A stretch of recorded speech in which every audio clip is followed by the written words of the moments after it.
Dit is Sarah Lund uit de bekende Deense serie The Killing.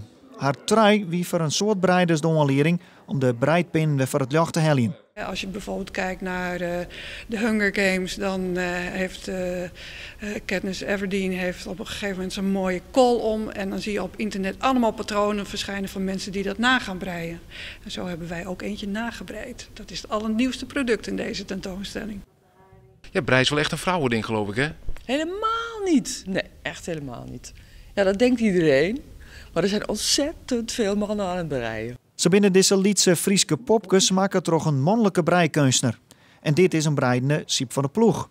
Die staat in de keunzeel dat de komende tijd van alles mogelijk is. Je kunt je verwonderen en verbazen en vrolijk worden.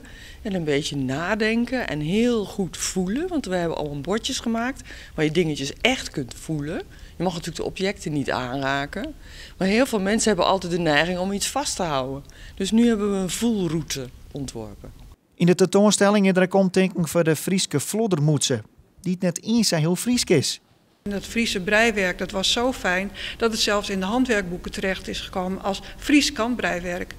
Maar de voorbeelden die waren Duits. Dat waren Duitse voorbeeldenboekjes. Dus ja, wat is dan Fries? Het feit dat ze vloddermutsen breiden. Naast deze moetsen is er nog meer omdenking voor de breihistorie.